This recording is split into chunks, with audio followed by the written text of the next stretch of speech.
하나님 말씀 봉독해 올리겠습니다. 고린도전서 12장 고린도전서 12장 20절로 27절 말씀 봉독해 올리겠습니다. 이제 지체는 많으나 몸은 하나라. 눈이 손들어 내가 너를 쓸데없다 하거나 또한 머리가 발들어 내가 너를 쓸데없다 하거나 하지 못하리라. 이뿐 아니라 몸에 더 약하게 보이는 지체가 도리어 요긴하고 우리의 몸에 덜 귀히 여기는 그것들을 더욱 귀한 것들로 입혀주며 우리의 아름답지 못한 지체는 더욱 아름다운 것을 얻고 우리의 아름다운 지체는 요구할 것이 없으니 오직 하나님이 몸을 고르게 하여 독한 지체에게 존귀를 더하사 몸 가운데서 분쟁이 없고 오직 여러 지체가 서로 같이하여 돌아보게 하셨으니 만일 한 지체가 고통을 받으며 모든 지체도 함께 고통을 받고 한 지체가 영광을 얻으면 모든 지체도 함께 즐거워하나니 너희는 그리스도의 몸이요 지체의 각 부분이라. 아멘.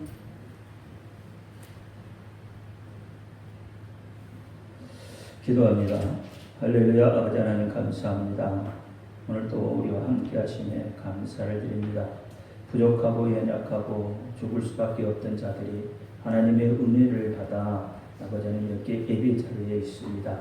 우리를 불러주신 그 은혜, 우리를 사랑하신 그 은혜가 하나님 감사합니다. 오늘 종이 고린도전서 12장 20절로 27절 말씀을 가지고 하나님의 말씀을 증거하고자 합니다. 종이 비록 부족하고 연약하고 입술이 우둔할지라도 오늘 종의 입술을 들어 사용하여 주옵시고 종의 입술로 선포되는 모든 말씀이 저들에게는 하나님의 말씀으로 들려지게 하옵소서. 사람의 말, 종의 말로 받지 않게 하여 주옵소서. 오늘도 깨닫는 은혜 줄 줄 믿사오며 주 예수 그리스도 이름으로 감사하며 기도하옵나이다. 아멘. 오직 예수, 여기 예수님밖에 없습니다. 우리를 구원하실 분 예수님 한 분밖에 없습니다. 주 예수의 은혜와 평강이 여러분에게 임할지어다. 아멘. 베드로의 시인은 고백합니다. 예수님 당신은 그리스도시요 살아계신 하나님의 아들이십니다. 예수님 당신은 그리스도시요 살아계신 하나님의 아들이십니다. 예수님 당신은 나의 구세주, 나의 전부이십니다. 예수님 당신은 나의 구세주, 나의 전부이십니다. 오늘 제목은 그리스도의 지체입니다. 제가 지난주에 교회의 본질을 회복하기 위해서 필요한 것 3가지가 있다고 했습니다. 첫째는 교회는 예수 그리스도의 몸이라는 사실을 깨달아야 한다고 했습니다. 두 번째는 교회와 각 지체들은 성령을 받아야 한다고 했고요. 세 번째는 하나님의 주권을 인정하는 것이라고 했습니다. 그 중에 첫째는 교회는 예수 그리스도의 몸이라는 것을 조금 더 짚고 넘어가려고 합니다. 몸은 하나의 유기체입니다. 그럼 유기체라는 게 도대체 무엇입니까? 유기체라는 것은 일정한 목적 안에 통일된 조직되어서 각 부분과 전체가 필연적으로 관계를 가진 조직체를 유기체라고 합니다. 좀 더 쉽게 말하면 동일한 생명으로 존재한다고 할 때 그것은 하나의 유기체가 되는 거예요. 그와 같이 교회도 하나의 유기체입니다. 이유는 지체 하나하나가 다 영혼을 가진 하나의 인격체로서 그 속에 한 생명이 있기 때문에 그렇습니다. 한 생명, 곧 예수 그리스도이십니다. 예수 그리스도는 자기 교회와 함께 계신 분이세요. 고린도전서 6장 17절 말씀에 보니까 주와 합한 자는 한 영이다 라고 이야기를 하고 있습니다. 성령을 통해서 예수 그리스도와 연합을 통해 한 몸을 이루고 있기 때문에 그렇습니다. 그래서 교회는 다양 속에서 일치를 이루어 가는 것입니다. 여러분, 지난주 설교 제목이 무엇이었죠? 서로 같이하여 조화롭게. 그것이 지난주 설교 제목이었어요. 자, 그렇습니다. 다양성 속에 일치가 무엇이겠어요? 바로 서로 같이하여 조화롭게가 아니겠습니까? 자신이 전체라고 주장할 수도 없고 사소한 부분이라고 해서 전체에서 제외될 수도 없는 것입니다. 에베소 2장 21절 22절 말씀에 그의 안에서 건물마다 서로 연하여 주 안에서 성전이 되어 가고 너희도 성령 안에서 하나님의 거하실 초소가 되기 위하여 예수 안에서 함께 지어져 가느니라 라고 이야기를 하고 있습니다. 이것이 바로 서로 같이하여 조화롭게, 다양성 속의 일치가 아니겠습니까? 교회를 그리스도의 몸이라고 할 때 그 교회는 성도들을 뜻하는 겁니다.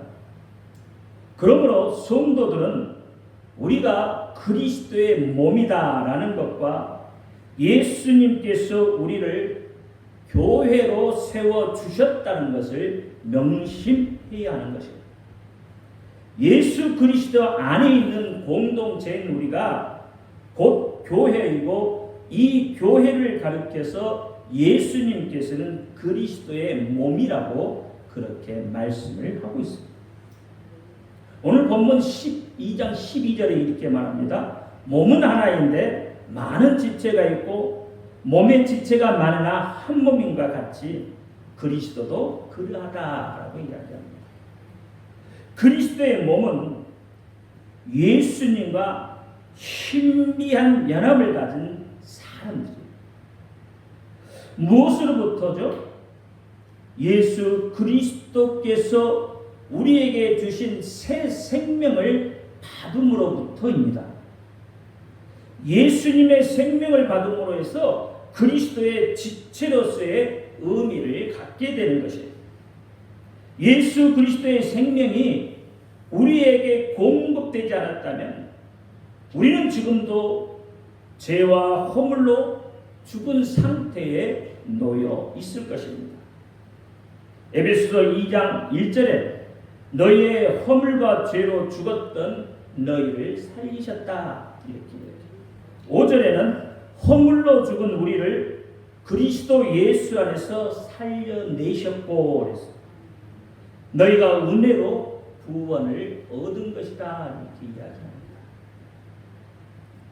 그런데 만일 우리가 교회라고 하면서 우리의 마음 가운데 예수님의 그 뜻을 기꺼이 이루어 드리려고 하는 그 마음이 없다면 우리는 말로는 교회이지만 실질의 의미를 상실해버린 그런 죽은 교회가 되고 마는 것입니다. 그러므로 머리와 지체가 따로따로 떨어져 있는 것이 아니라 붙어서 하나의 온전한 인격을 나타낼 수 있어야 하는 것입니다. 바로 그것이 서로 같이하여 조화를 이루어 가는 것입니다. 그러므로 교회인 성도는 삶의 어려운 문제가 닥치거나 삶의 중요한 어떤 기로에 섰을 때에 교회의 머리이신 예수님께서 결정하시도록 자기 자신을 내어드릴 수 있어야 한다 이 말입니다. 그리고 그분의 뜻을 찾고 따라야 하는 거예요. 자, 예수님을 나의 주인으로 모신다는 것은 여러분 입술의 고백을 통해서 늘 기도하고 성경 말씀을 상고하면서 성령님의 인도하심에 민감하게 반응할 수 있어야 합니다. 그것이 성도입니다. 사도행전 17장 11절 말씀에 이런 말이 있습니다. 베레아 사람들은 데살로니가에 있는 사람보다 더 신사적이어서 간절한 마음으로 말씀을 받고 이것이 그러한가 하여 날마다 성경을 상고하거니와 라고 이야기했습니다. 여기에 신사라는 말이 있습니다. 신사. 여러분 신사란 말이 어떤 거예요? 누구에게 붙여주는 거죠? 신사라는 것은 사전을 찾아보니까 이렇게 되어 있어요. 사람 됨됨이라 몸가짐이 점잖고 교양이 있으며 예의 바른 남자를 신사라고 합니다. 그러니까 오늘 이 사도행전 17장 11절 말씀을 빗대어 보면 신사는 하나님의 말씀을 많이 상고하는 사람이 신사다. 신사는 하나님의 뜻을 따라 사는 사람이에요. 신사는 예수님이 나의 구주임을 입술로 고백하는 사람이 신사예요. 이 신사는 성령님의 인도하심에 민감하게 반응하는 사람. 여러분 신사는요 그 입술에 불평과 원망을 담지 않습니다. 신사는 마음에 악독을 품지 않습니다. 신사는 믿음의 유기체를 깨려고 하지 않고 서로 같이하여 조화를 이루어 가려고 하는 사람이 바로 신사다 이렇게 말합니다. 어떤 목사님이 교회에 분란이 있을 때마다 같은 주제로 설교 말씀을 전했습니다. 그것은 교회에서 일어난 문제를 주제로 놓고 설교한 것도 아니고 분란을 일으킨 사람들을 향해서 회개하라고 하는 그런 혼내는 주제로 설교한 것도 아니었습니다. 그 문제가 해결될 때까지 계속해서 예수 그리스도에 관한 주제로 설교를 했어요. 그런데 놀라운 것은요. 그렇게 했더니 그때마다 하나님께서는 우리가 생각지도 못한 다양한 방법으로 교회의 문제를 해결해 주셨다는 거죠. 그렇습니다. 모든 문제의 해답은 예수 그리스도에게 있습니다. 어떠한 문제와 분열, 어려운 일들이 교회 안에 있을 때마다 우리가 다시 생각해보고 돌아보아야 할 것은 원망과 불평이 아니라 어떻게 하면 다시 예수 그리스도께로 돌아갈 수 있을까라는 고민입니다. 어떻게 하면 복음의 진리 아래 내가 바로 설 수 있을까 하는 그런 고민입니다. 왜 많은 믿음의 사람들이 이렇게 외치죠? 초대교회로 다시 돌아가자고 합니다. 그만큼 오늘날 교회와 세상이 변질되고 타락했다는 증거인 거죠. 이것은 비단 교회만의 문제가 아닙니다. 여러분의 가정과 삶 속에서도 동일하게 일어나는 문제예요. 시대의 흐름과 문화적인 어떤 트렌드 속에서 뒤처지지 않으려고 어쩔 수 없이 죄의 멍에를 다시 짊어져야 하는 그런 안타까운 현실 속에서 또 욕망의 굴레 속에서 허구적 거려야만 하는 그런 현실 속에서 또 하나 먹고 사는 문제 때문에 믿음이 발목을 잡혀 있는 그것이 오늘날 우리의 현실이고 우리 인생의 문제인 겁니다. 그런 인생살이 여러분 살고 계시잖아요. 그럼에도 인생의 모든 답은 예수 그리스도에게 있습니다.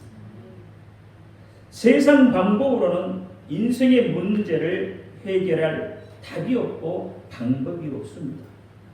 온전히 예수 그리스도의 생명 안으로 연합되지 않으면 이 악한 세상은 고통의 연속일 뿐인 것입니다. 여러분, 이 세상이 얼마나 악합니까? 될 수만 있으면 예수의 흔적을 없애버리려고 하죠. 예수의 생명을, 복음의 능력을 부정하려고 합니다. 중국의 시진핑이는요, 자신을 우상화하고 성경을 지금 다시 쓰려고 하고 있습니다. 성경 속에 공산주의 사상을, 사회주의 사상을 집어넣고요. 그러니까 그런 작업을 시도하고 있다 이 말이에요. 성경을 난도질해버리고요. 성경에 예수 그리스도에 대한 이야기가 나오면 그걸 지워버리고 갔잖아요. 여러분, 통일교회 문선명이는 이미 성경을 다 변질해버렸잖아요. 성경의 모든 것을 바꾸어서 자기의 성경을 만들어 사용하고 있잖아요. 여러분, 문선명이가 보는 그 성경은요, 딱 피면 문선명 선생이라고 뜻이죠. 성경은 왜 교회를 예수님의 몸으로 비유했을까요? 그것은 몸에 붙어 있는 지체가 아무리 쓸모없게 느껴졌을지라도 떼어내어버릴 수 없듯이 교회 안에 있는 어떤 지체라도 그 몸에서 절대로 분리될 수 없다는 것을 말씀하시기 위해서 우리가 예수 그리스도의 몸에 붙어 있는 사람들이라면 우리는 어떠한 상황에서도 예수 그리스도의 사랑 안에서 분리될 수 없는 존재들입니다. 로마서 8장 39절에 보니까요, 높음이나 깊음이나 다른 아무 피조물이라도 우리를 우리 주 그리스도 예수 안에 있는 하나님의 사랑 안에서 끊을 수 없느니라라고 말씀을 하고 있습니다. 우리는 다시 한번 교회 안에서 매 주일 예배 드리며 하나님을 아버지라 부를 수 있음에 감사할 수 있어야 합니다. 갈라디아서 4장 6절에 너희가 아들인 고로 하나님의 그 아들의 영을 우리 마음 가운데 벌사 아바 아버지라 꼭 부르게 하셨느니라고 했어요. 예수님을 내 구주라고 고백할 수 있음에 감사하시기 바랍니다. 그리고 우리가 예수 그리스도의 몸의 지체라는 것을 잊어버리지 마시기 바랍니다. 예수님께 붙어 있었을 때 우리에게 소망이 있고 생명이 있는 거예요. 요한복음 15장 5절에 이렇게 말합니다. 나는 포도나무요 너희는 가지니 저가 내 안에 내가 저 안에 있으면 이 사람은 과실을 많이 맺나니 나를 떠나서는 너희가 아무것도 할 수 없느니라. 그렇습니다. 성도는 예수 그리스도께 붙어 있어야 사는 거예요. 예수님께 전적으로 의지할 때만 예수님으로부터 흐르는 그 생명의 진행을 받아 생명을 유지할 수 있게 되는 겁니다. 그리고 여러분의 삶에서 모든 것을 할 수 있는 그런 능력을 갖게 된다는 사실을 망각해서는 안 되는 거예요. 빌립보서 4장 13절에 내게 능력 주시는 자 안에서 내가 모든 것을 할 수 있느니라라고 하고 있잖아요. 우리는 예수 그리스도의 몸의 지체입니다. 예수 그리스도 안에서 서로 같이하여 아름다운 조화를 이루어가는 예수 그리스도의 사람들입니다. 두 번째는요, 교회와 각 지체들은 성령을 받아야 한다고 했습니다. 13절 말씀에 보면, 본문 13절 말씀에 보면 우리가 유대인이나 헬란이나 종이나 자유자나 다 한 성령으로 세례를 받아 한 몸이 되었고 또 다 한 성령을 마시게 하셨느니라 라고 말씀을 하고 있죠. 여러분, 이 말씀의 뜻은 뭐예요? 동일한 성령 세례를 가지고 거듭남과 성령의 내조를 말하고 있어요. 즉 하나의 유기체로서의 성령을 통해서 예수 그리스도와 연합을 말하고 있다 이 말입니다. 마가복음 2장 17절에 예수님께서는 건강한 자에게는 의사가 쓸데없고 병든 자에게야 쓸데가 있느니라 라고 말합니다. 나는 의인을 부르러 온 것이 아니요 죄인을 부르러 왔다 라고 말하죠. 어떻게 보면 그래서 예수님 주위에는 전부 죄인들이 있습니다. 예수님께서는 죄인들을 위해서 이 땅에 오셨다고 했어요. 그러므로 교회 안에는 의인들이 머물러 있는 것이 아니라 죄인들이 머무르는 것이에요. 그 죄인들이 과연 무엇을 할 수 있을 거라고 예상을 하십니까? 저도 죄인이고 여러분도 죄인입니다. 죄다 모두가 다 죄인이에요. 그럼 저와 여러분들이 무엇을 할 수 있죠? 갈라디아서 5장 19절에서 21절에 육체의 일은 현재하니 음행과 더러운 것과 분쟁과 시기와 분냉과 당짓는 것과 불리함과 이단과 투기와 술 취함과 방탕한 것도 그와 같은 것들이라 이렇게 얘기하죠. 죄성을 가진 우리가 할 수 있는 것이라고는 바로 다툼이고 시기고 질투고 절망 같은 것들이죠. 이런 우리에게 연합과 일치를 바란다는 것은 예수 그리스도 안에서 부흥을 진단한다는 것은 그 자체가 어떻게 보면 불가능한 것인 줄 모르고 있습니다. 여러분 시기 하시죠? 화도 잘 내시잖아요. 당도 지쳐. 그러니까 여러분 보세요. 우리가 할 수 있는 거는 이런 것들밖에 없어. 이 악한 세대에서 우리가 할 수 있는 일이라고는 아무것도 없습니다. 로마서 1장 21절과 32절 말씀대로 아마 그런 행동들을 우리는 하고 있는지 모르겠어요. 지금 세대는요, 아마 이 로마서 1장 21절 31절 말씀 그대로 이루어지고 있는 세대인지 모르겠어요. 그렇다고 우리에게 전혀 희망이 없는 것은 아니죠. 성령을 받으면 됩니다. 성령을 받으면 죄인이 의인으로 되는 것입니다. 그래서 디도서 3장 5절에 우리를 구원하시되 우리의 행한 바 의로운 행으로 말미암지 않고 오직 그의 긍휼하심을 쫓아 중생의 시선과 성령의 새롭게 하심으로 하셨느니라. 우리의 행동으로 하는 게 아니잖아요. 우리의 어떤 선행으로 하는 게 아니라는 겁니다. 갈라디아서 5장 16절에 내가 이르노니 너희는 성령을 쫓아 행하라. 그리하면 육체의 욕심을 이루지 아니하리라. 고린도서 6장 11절에도요. 너희 중에 이와 같은 자들이 있더니 주 예수 그리스도의 이름과 우리 하나님의 성령 안에서 시승과 거룩함과 의롭다 하심을 얻었느니라. 이렇게 이야기합니다. 예수 그리스도의 이름과 성령 안에서 깨끗하게 씻은 거룩함, 의롭다 하심을 얻은 거예요.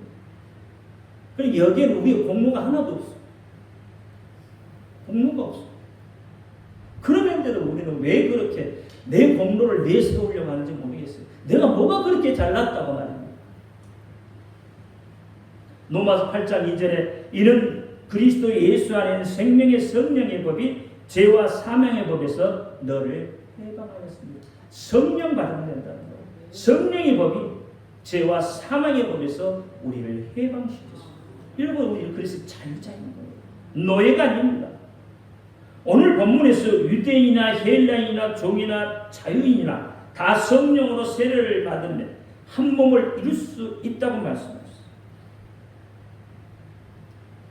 예수 그리스도 안에서 하나가 된다는 것은요, 여러분 인종이나 신분이나 계급에 의한 것이 아니라 오직 한 분 성령님을 통해서 모든 것을 초월하여 오직 예수 그리스도를 믿는 그 심령을 변화시켜서 예수 그리스도의 지체로 만드시는, 그래서 예수 그리스도의 몸된 교회 공동체의 일원이 되게 하시는 거예요. 이게 은혜예요, 은혜.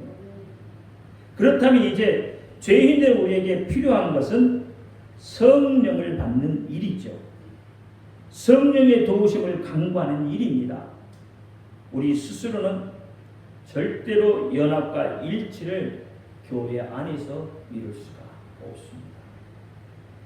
그것을 이루려고 발버둥치면 줄수록 그것과 정반대의 입장에 서 있게 됨을 우리는 알 수가 있잖아요. 그러나 성령님은 불가능을 가능케 하십니다. 성령님이 도우시면 되는 겁니다. 교회 안의 모든 지체들이 성령의 내주하심에 있게 될 때 우리는 예수 그리스도 안에서 연합을 경험하게 되고 일치를 나눌 수 있게 되는 거예요. 서로 같이하여 조화를 이룰 수 있게 된다 이 말입니다. 고린도전서 12장 7절에 성령은 각 사람들을 유익하게 한다고 말씀합니다. 이것은 개인뿐만 아니라 교회 공동체를 유익하게 하기 위함인 거예요. 삼위일체 되신 하나님의 역할을 봐도 그렇습니다. 하나님께서는 인간들에게 창조의 능력을 행하셔서 하나님의 전능하심을 나타내셨고요. 예수님께서는 죄 많은 인간들의 모든 죄를 십자가를 통해서 담당하심으로 인간들이 하나님과 만날 수 있는 길을 열어주셨고 십자가에 못 박혀 죽으심으로 마귀를 십자가에 못 박아버리는 그런 역사를 이루셨어요. 우리가 그래서 자유를 얻게 된 겁니다. 그렇다면 성령님의 역할은 무엇이죠? 성령님은 우리 가운데에 들어오셔서 예수님의 몸된 지체인 우리 한 사람 한 사람을 치유하십니다. 한 사람 한 사람이 서로 어떻게 유기적 그런 관계를 맺게 하십니다. 그리고 삶을 회복시키는 거예요. 따라서 우리는 성령의 충만하심으로 하나가 되고 교회는 연합할 수 있고 그 일을 시작할 수 있는 것입니다. 성령님의 도우심이 있는 교회는 평안이 넘치게 되는 거예요. 그것이 성령이 머무시는 결과이고 교회뿐만 아니에요. 여러분 가정도 그래요. 여러분의 가정도 성령이 임하시면 평안이 임하는 거예요. 그래서 예수님께서 세상을 향하여 평안이 있을지어다 성령을 받으라고 말씀을 하고 계십니다.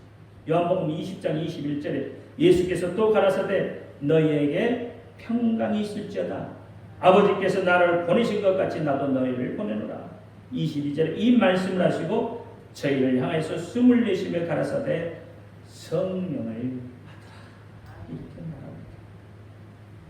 성령을 받으면 우리에게 평강이 이르게 됩니다. 그 평강이 넘쳐날 때 교회의 질적인 부흥을 경험하게 될 줄 믿습니다. 하나님의 사랑, 하나님이 사랑. 요한 1서에 말씀하고 있죠. 하나님은 사랑이시다. 그러니까 하나님은 사랑이라고 하나님 자체를 말한다면 성령은 평강 그 자체를 말하고 있다 이 말입니다. 어떤 차별과 구별 없이 모든 믿는 자들이 받고 누릴 수 있는 것이 바로 성령이 주는 평안입니다. 하나님의 자녀들만 받게 되는 세상과 비교할 수 있는 없는 그런 평안. 성령님이 내주하심으로 우리가 누릴 수 있게 됩니다. 평안을 서로 같이 하여 평안은 서로 같이 하여 평안은 서로 같이 하여 조화를 이룰 때 더욱 빛이 나는 것입니다. 세 번째는 하나님의 주권을 인정하는 것입니다. 18절 말씀에 그러나 이제 하나님이 그 원하시는 대로 지체를 각각 몸에 두셨으니 라고 했어요. 지체는 몸 전체를 알 수 없지요. 손이 어떻게 몸의 전체를 알 수 있겠습니까? 눈이 어떻게 몸의 전체를 알 수 있겠어요? 몸 전체를 보지 못합니다. 전체를 보지 못하는 지체는 자기 역할을 스스로 결정할 수 없는 거예요. 그렇다면 몸 전체에 대한 지체의 역할은 그 전체를 주관하시는 하나님의 선하신 뜻에 따라서 각자에게 주어지는 것이다. 교회가 예수 그리스도의 몸인 것과 성령을 받은 것은 하나됨에 있어서 가장 중요한 요소입니다. 그런데 하나됨을 위한 또 하나의 요소가 있다면 그것은 하나님의 주권을 인정하는 것입니다. 우리는 우리의 뜻대로 지금 내가 서 있는 자리에 세워진 것이 아니라 하나님의 방법과 계획과 섭리 속에서 세워졌다는 사실을 인정해야 합니다. 여러분, 그냥 우연히 어쩌다 보니까 그렇게 되어진 것은 하나도 없습니다. 다 하나님의 섭리 안에서 이루어집니다. 하나님의 주권은 교회 안에서 크게 두 가지로 인정하는 것으로 나타나죠. 그 첫 번째는 하나님께서 각 지체들에게 무한한 능력을 주셨다는 사실을 인정하는 거예요. 만약에 개개인의 능력이 없다면 그곳에서 이루어지는 연합은 힘이 없을 것입니다. 하나된 연합함의 힘은 각 지체들의 힘, 능력에서 나오는 것이기 때문에 그래서 예수의 사람들은 못합니다, 안 됩니다, 나는 할 수 없어요 라고 말할 수 없는 거예요. 왜? 하나님이 무한한 능력을 각 지체에게 주셨기 때문에. 디모데후서 1장 7절에 보니까 하나님이 우리에게 주신 것은 두려워하는 마음이 아니요 오직 능력과 사랑과 근신하는 마음이다 그랬어요. 그러니까 각 지체가 두려움 속에 쌓여 있으면 어떻게 되겠어요? 능력을 제대로 발휘하지 못하겠죠. 능력을 발휘하지 못하면 연합을 이룰 수 없는 거예요. 조화를 이룰 수 없는 것이다 이 말이에요. 그래서 두려움 속에는 온전함이 없는 거예요. 여러분, 하나님은 사랑이시다. 서로 사랑하시기 바랍니다. 한 지체가 두려워하고 연약한데 그 지체들이 모인 공동체가 어떻게 힘이 있을 수 있겠느냐 말이에요. 우리는 교회에 모인 한 사람 한 사람이 귀중합니다. 하나님께 인정받는 능력의 사람들이라는 것을 먼저 깨달아야 합니다. 이것이 하나님의 주권이에요. 마가복음 9장 23절에 예수께서 이르시되 할 수 있거든. 무슨 말이냐? 믿는 자에게 능치 못할 일이 없느니라. 이게 누구 말이죠? 예수님께서 하신 말씀이잖아요. 믿는 자에게는 능치 못함이 없다는 거예요. 요한복음 14장 12절에 내가 진실로 너희에게 이르노니 나를 믿는 자는 나의 하는 일을 저도 할 것이고 또한 이보다 더 큰 것도 하리니 이는 내가 아버지께로 갑니다.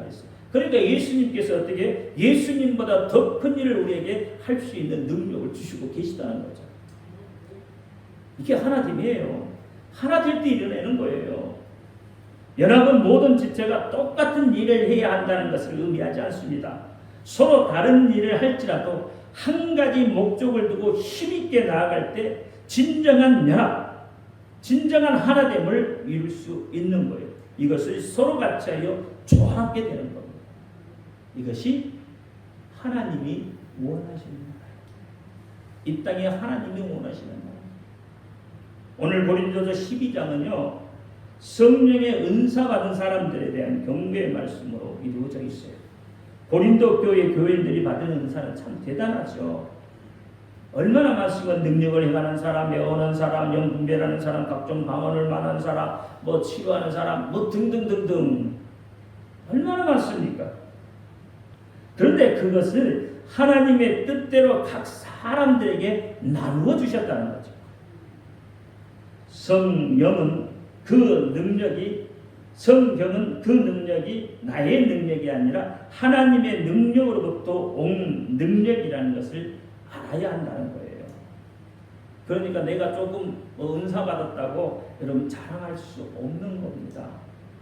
그렇잖아요.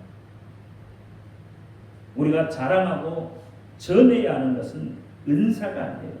그 은사를 주신 하나님이세요. 하나님 예수 그리스도를 전해야 하고 예수 그리스도를 자랑하는 거예요.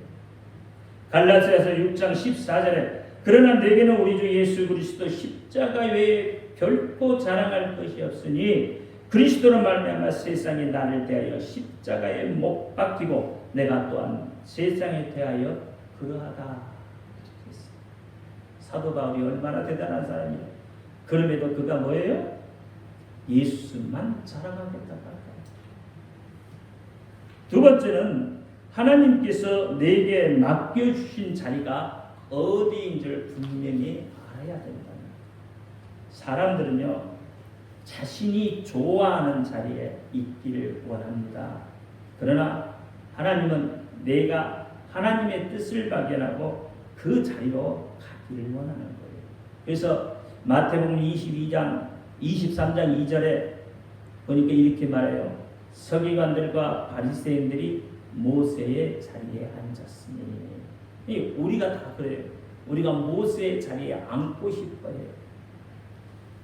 누가복음 1장 51절 53절에 보니까 그의 팔로 힘을 보이사 마음의 생각이 교만한 자들을 흩으셨고 권세 있는 자를 그 위에 내리치셨으며 비천한 자를 높이셨고 줄인 자를 좋은 곳으로 배부르셨으며 부자를 공수로 보내셨다. 고린도전서 1장 28절에 보니까 하나님께서 세상에 전한 것들과 멸시받는 것들과 없는 것들을 택하시고 있는 것들을 폐하려 하십니다. 여러분, 다 높아지려고, 다 부유해지고, 다 다스리고만 한다면 여러분 어떻게 되겠습니까? 누가 여러분이 싼똥을 치우겠습니까? 누가 여러분이 버린 쓰레기는 줍겠습니까? 그래서 서로 같이하여 조화를 이루는 거예요. 하나님 나라에 누가 높은 자고 천한 자이겠습니까? 하나님 나라에서는 모두가 동일합니다. 그래서 본문에서 몸에 붙어있는 지체를 향해서 이렇게 말합니다. 발이 손이 될 수 없고 귀가 눈이 될 수 없는 것. 아무리 눈이 몸에 가장 귀하다고 생각할지라도 그 눈이 몸에 다 덮여 있으면 어떻게 되겠습니까? 듣는 것과 냄새 맡는 것이 없는 그 몸을 정상적인 인간의 몸이라고 할 수는 없지 않습니다. 그러므로 내가 원하는 자리에 앉기를 바라기보다는 나에게 맡겨진 자리가 어디인지 하나님께 간구하는 지혜가 있어야 합니다. 그것이 서로 같이하여 조화를 이루는 것. 나를 회복시키는 가장 빠른 지름길이 되는 것. 보세요, 여러분. 몇천 년 전 사람들은 자신의 힘으로 연합을 이루기 위해서 바벨탑을 세웠습니다. 하나님을 대적하고 하나님처럼 높아지려고 했던 그들의 결과를 여러분 기억하시죠? 그 결과가 어떻습니까? 언어의 혼잡과 흩어짐이었습니다. 마귀 사단도 저주를 받고 여러분 쫓겨났잖아요. 그러나 이제 그들처럼 하나님을 대적하고 하나님처럼 높아지려는 그 교만한 모습으로 연합이 아닌 하나님의 뜻대로 하나 되고 교회의 연합과 일치를 위해 다시 힘을 모은다면 지난 그들의 잘못으로 만들어져 있던 언어의 장벽이 허물어지는 그런 역사가 일어날 수 있지 않겠습니까? 이런 역사는 하나님의 주권을 인정하는 데서부터 출발하는 거예요. 우리의 믿음도 결국은 하나님의 주권을 인정하는 데서부터 비롯되는 겁니다. 여러분, 믿음이 있다는 것은 하나님의 주권을 인정한다는 거예요. 내가 살아서는 아무것도 이룰 수가 없습니다. 서로 같이하여 아름다운 조화를 이룰 수 없습니다. 하나님 나라를 이 땅에 다시 회복시킬 수 없습니다.